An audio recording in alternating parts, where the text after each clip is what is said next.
muri Tanzania abaturage batunze inzoka n'impyisi mu ngo zabo bahawe umuhoro.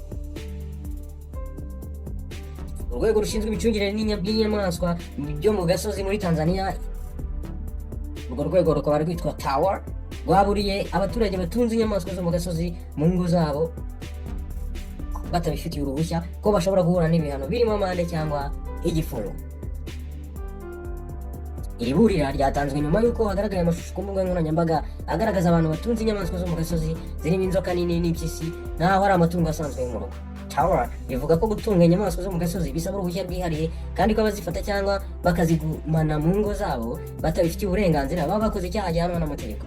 Umuvugizi wa TAWA Botos Maganja yavuze ko kurengera inyamaswa zo mu gasozi bisaba ubufatanye bw'abaturage n'inzego zibishinzwe. Ati ntabwo dushyira inyamaswa zo mu gasozi hejuru y'ubuzima bw'abantu.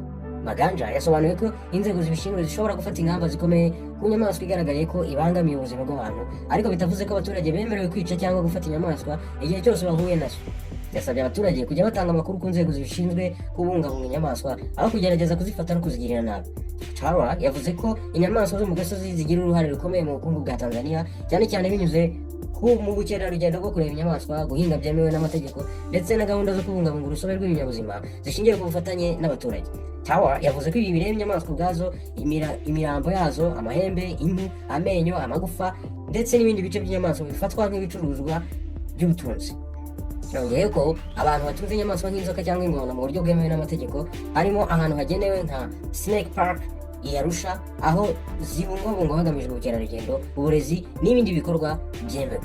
TAWA yasabye abaturage kumva ko inyamaswa zo mu gasozi zitandukanye n'amatungo asanzwe kandi ko kuzitunga bisaba gukurikiza amategeko kugira ngo hongerwe umutekano w'abantu ndetse no kubungabunga ibinyabuzima. Iyi ni inkwakuzi ukurikiye